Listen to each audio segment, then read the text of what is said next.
students. So, this is your biology class, and in my previous class I have completed the animal tissues, and today I will say yes Sakaria Sohani, good afternoon. So, today I will start a new chapter, that is cell, chapter number 8.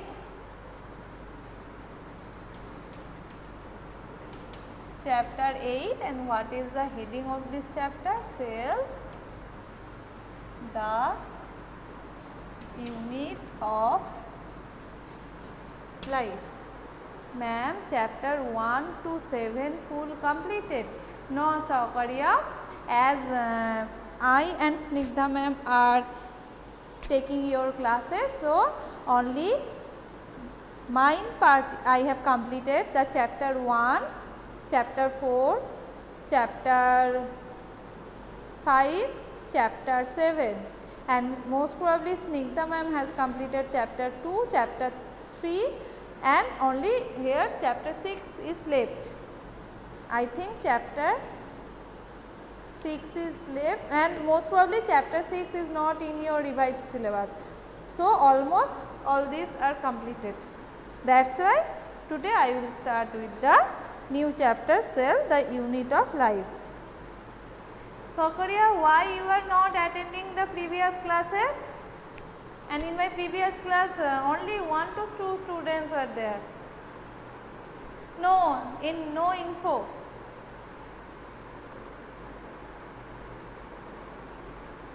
Sohani, Sakaria, I didn't notice you in my previous class.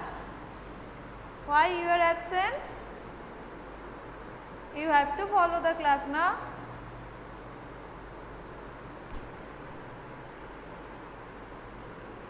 So, everyone try to attend every class, else you will not be able to understand it properly. Yes, Sohani, yes, you are present, right. Okay.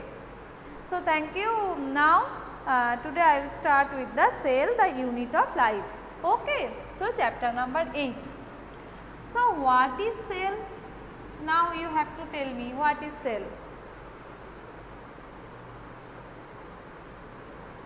What is cell, everyone? Those who are present, tell me what is cell.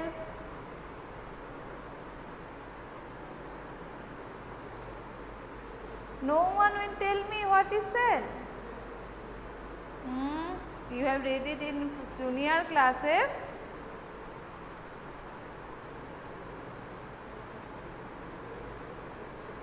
Yes, someone is typing. Structural and functional unit of life.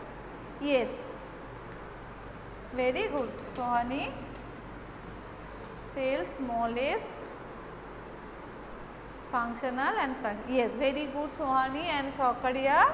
So, structural and functional unit of life is cell. Why it is called the structural and functional? Because our body is made up of cell, and all the functions are performed by our body is done by the cell. That is why we can call it, the cells are the structural and functional unit of life. Here I have written the term, that is a unit of life. What kind of unit of life? Structural and functional both. Now, we will talk about the discovery of cell. How the cell has been discovered, that one also you have read in your junior classes. I will repeat that part. A scientist, Robert Hooke, in the year of 1665, scientist Robert Hooke first discovered the cell, but the cell was not living. So, we can call it that Robert Hooke discovered non-living cell. Okay. So, where the cell has, that non-living cell has been observed, that from the cork of he has made a thin slice of the cork. As you know, it is, yes, Sohani, in a cork, and as you know that it is made up of from plant product. So, he has found some hexagonal honeycomb like structure, and there he also finds cell wall also, because as you know the cell wall is a property of plant. So this type of honeycomb like structure he has found. So this part was non-living part, that's why we can call it Robert Hooke discovered cell first, but it was non-living cell. Then who has discovered the living cell? It was Anton von Leeuwenhoek.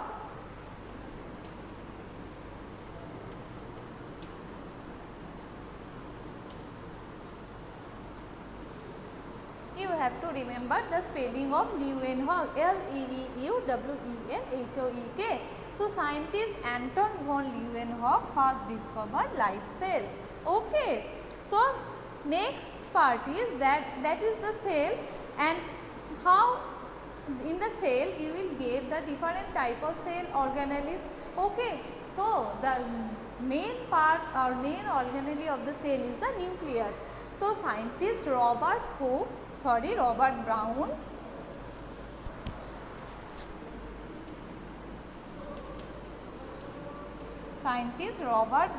has discovered the nucleus. Okay, and the scientist J.K. Purkinje has discovered the protoplasm, and many scientists has discovered the different type of cell organelles. I will tell the name of those whenever we will read about the different type of cell organelles. Okay. Now I will talk about the important theory which is called as cell theory.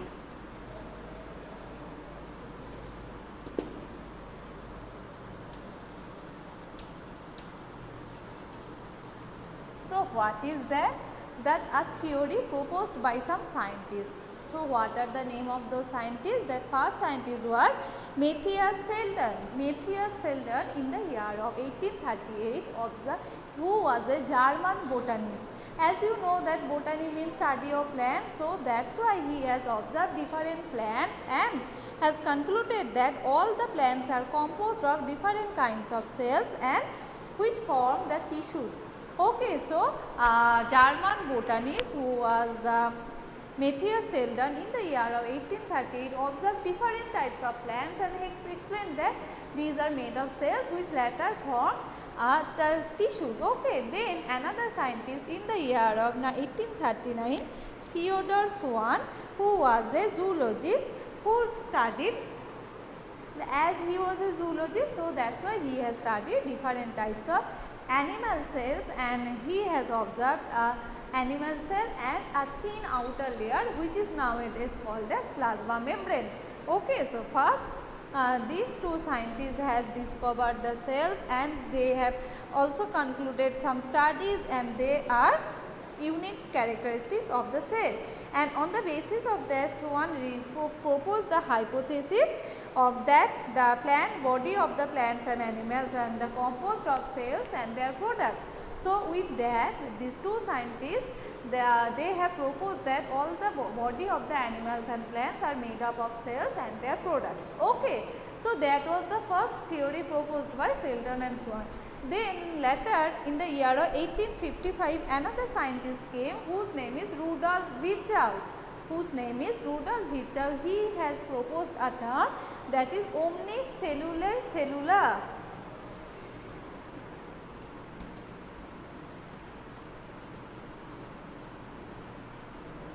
Okay, scientist Rudolf Virchow in the year of 1855 proposed that another term omnicellular cellula, that means cells will arise from pre-existing cells.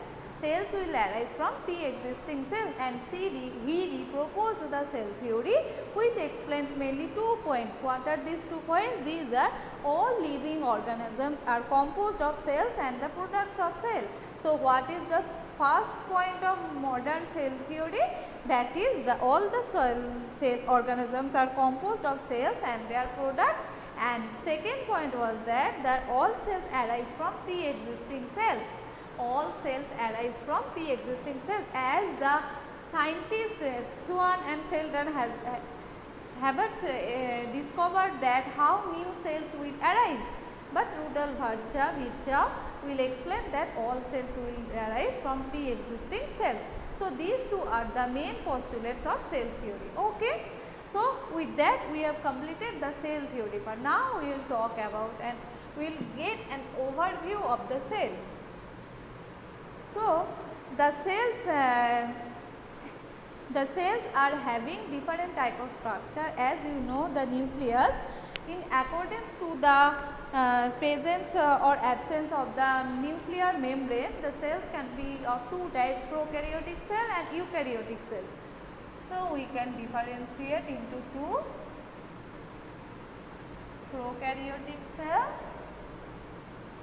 and eukaryotic cell. As you know that pro means primitive and eu means advanced.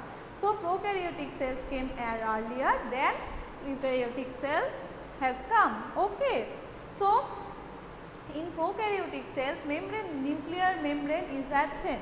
Okay. So, it will be in the cytoplasm and that is called as nucleoid. So, in the prokaryotic cell, the genetic material is not bound by a membrane bound structure, but in case of eukaryotes, they are nuclear membrane is present. Okay, and they are dissolved in a matrix, that's why. And beside that nucleus, eukaryotic cell have other membrane bound cell organelle. The cell, or in case of eukaryotes, the first difference is according to their nucleus, and second one is the membrane bound cell organelle. So, in case of membrane bound cell organelle, that means endoplasmic reticulum, Golgi body, mitochondria, these are the membrane bound cell organelle. This membrane may be unit membrane or double layer membrane, but in case of prokaryotics, their membrane bound cell organelles are absent. Okay, that is the another difference between prokaryotic and eukaryotic cell. Now, if I consider the ribosome. In case of ribosome, ribosomes are non-membrane bound cell organelle. That means membranes is absent in case of ribosome. So, ribosome will be present in both prokaryotes and eukaryotes as they are non-membrane or they are non-membrane bound cell organelle. Okay. So, ribosome, but the type of the ribosome found in prokaryote is different from the eukaryotic one. Okay. Now, I will talk about these are the some points or difference between prokaryotic or eukaryotic cell. Now, I will talk about the shape and size of the cell.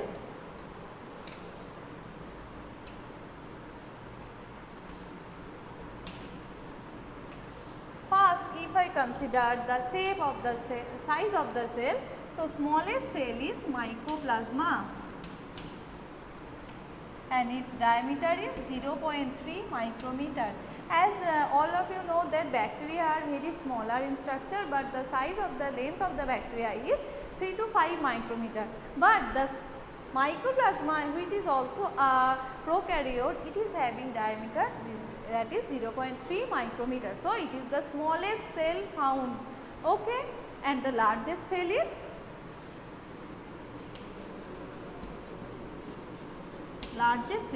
egg of ostrich. Egg of ostrich is the largest cell, and the cells are longest cell is nerve cell. Nerve cell is the longest cell. Okay. So, like that the shape of the cells may vary in different ways, like cells may be ovoid, amoeboid, cells may be biconcave, circular, elongated, long, cuboidal. Okay, so that means cells are vary greatly in their shape and size, like I am repeating, they may be disc-like, polygonal, columnar, cuboidal, thread-like, irregular. Okay, and the shape and size may vary according to their function. Okay, so that is all about the shape and size of the cell. Now, I will first talk about the prokaryotic cell.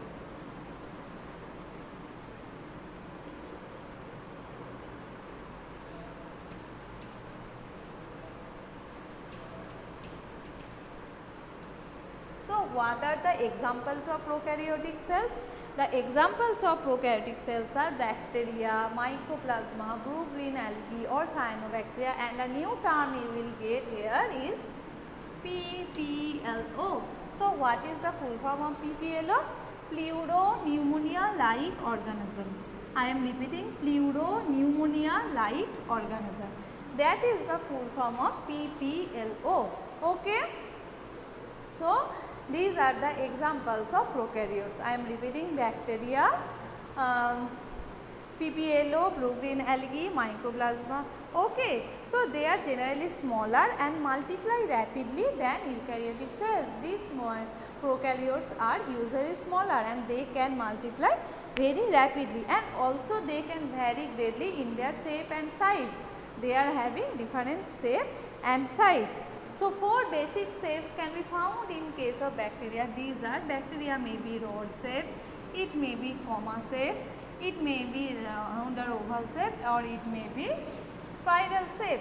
As I have mentioned when I was explaining the Monera group, I have given the examples, but I am repeating this one. If it is rod shape, we can call it bacillus. It is comma shape, we can call it vibrio. Example is Vibrio cholerae. And the spirillum, it is called as cocci or coccus. Example is Streptococcus. And if it is spiral, we can call it spirillum. Okay, so these are the common shape found in case of bacteria.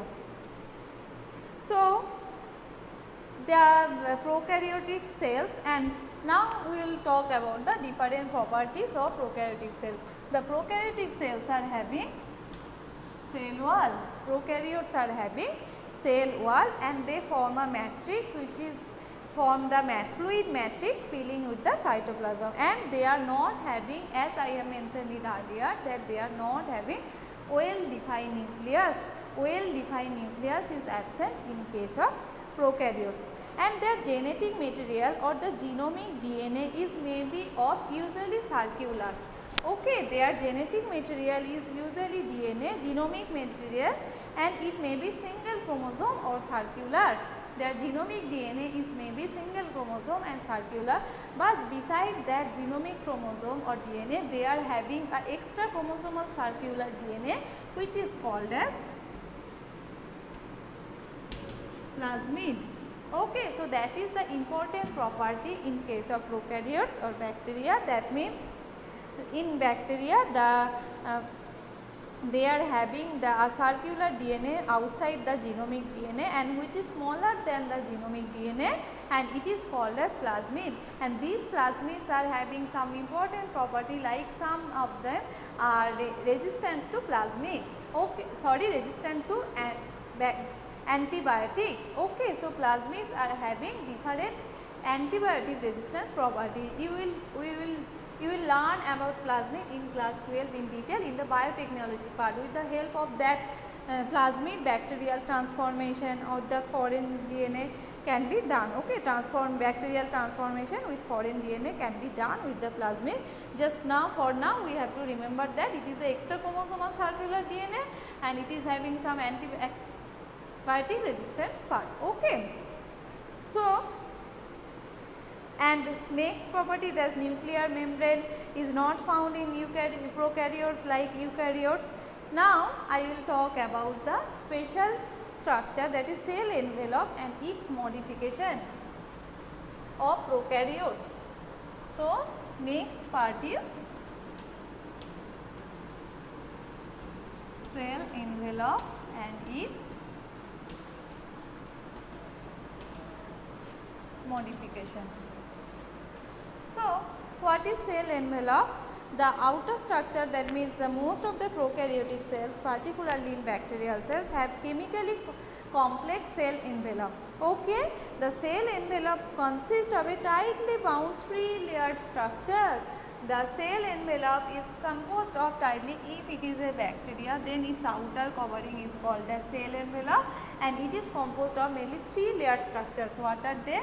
First one is glycocalyx, second one is cell wall, and third one is cell membrane or plasma membrane. These 3 structures can be found mainly in the cell envelope. First one glycocalyx, second one cell wall, and third one is cell membrane or plasma membrane. Okay, so cell membrane all these structures are performing distinct function, but all together they are performing the function of protection. Okay. Now, according to the composition of the cell wall, the bacteria can be divided into another 2. What are they? They are gram positive bacteria and gram negative bacteria. So what are the difference of gram positive and gram negative bacteria? That can be differentiated by gram staining. It was discovered by a scientist, Christian Gram, and for his name it is called as gram staining. What is the gram staining? That is, a staining procedure can be done with the bacteria. Some of the bacteria will take off the color of the crystal violet, that is violet in color, and some of will not. Those who will take that color is called as gram positive, and those who will not take is called as gram negative. So what is the staining procedure? First we have to add some Christian violet, and after that we have to add iodine, and we have to wash it, and they will form a crystal violet and iodine complex, which is called a CVI complex. And after washing with alcohol, we have to counter stain with safranin. In case of gram positive bacteria, they will show violet in color, as whenever we will wash it with alcohol, the violet color, they will retain the violet color, but gram negative bacteria, they will not be able to retain the color. That is why when we will counter stain, the gram positive bacteria will be only in violet color, but gram positive negative bacteria will gain the color of the safranin, that is why it is slightly reddish type of color. Okay. So those who are gaining that color, take up the color, is called as gram positive, and those who are not is called as gram negative. Why they are taking and why they are not? As in the cell layer, envelope layer, it is a peptidoglycan layer is quite thick in case of gram positive bacteria and thin in gram negative bacteria. This thick peptidoglycan layer is helping in gaining that color. Okay. So by that, the gram staining we can differentiate bacteria like that, gram positive and gram negative. Okay. Now we have talked about the glycocalyx, and the composition of glycocalyx may differ.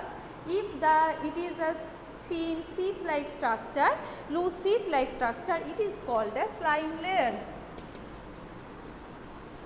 And if it forms a thick coating, it is called as capsule. Okay. So if glycocalyx is in thin layer or thin loose sheath, it is called as slime layer, and in some bacteria it may be a thick tough coating, it is called as capsule. Okay. So the cell wall determines the shape of the cell and provides the strong structural support to protect the bacteria from bursting and collapsing. The cell wall is providing the shape of the bacterial cell and protecting them from bursting or collapsing. Okay. Now some infoldings can be found in case of plasma membrane of bacteria. These are called as mesosomes. Okay. And these infoldings may be in the form of vesicles, in the form of tubules, in the form of lamellae. Okay, like that the mesosomes or infoldings may be like that. And what is the function of this mesosome? They are helping in cell wall formation, replication, and its distribution to the daughter cell, and respiration, secretional process. And as you can understand, by these processes they are increasing their surface area, and that will help them in their enzymatic activity. Okay. So that is the some modifications of plasma membrane found in case of bacteria. Now next property, that a bacteria may be motile or non-motile. Motile means those bacteria which can move, and non-motile means the bacteria which cannot move.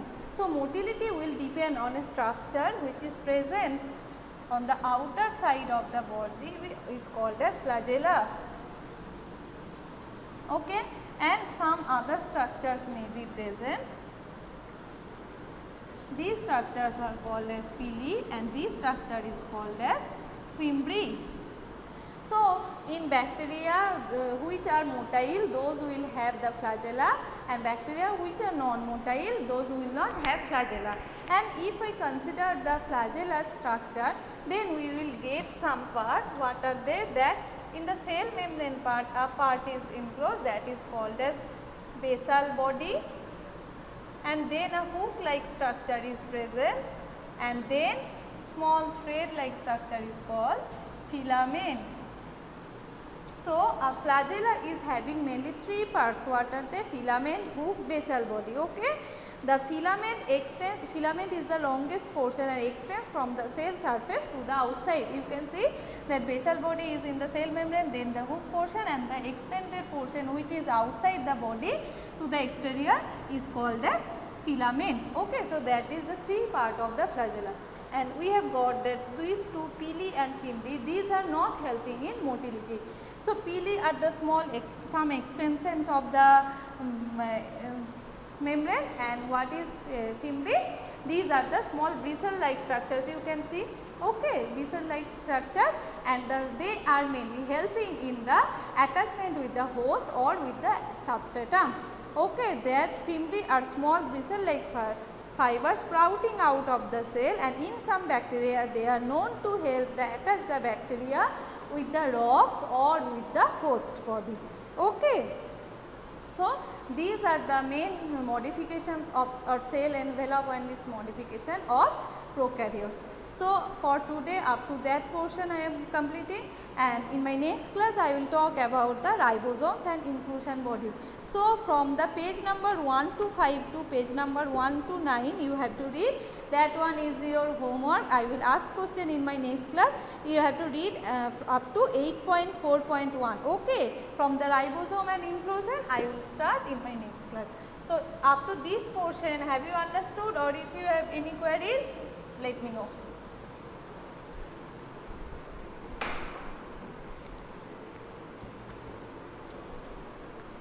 Page number 1 to 5 to page number 1 to 9, 8.4.1. You need 8.4.1. That end of the unit 8.4.1. Okay. So, thank you everyone. Bye and bye. Take care.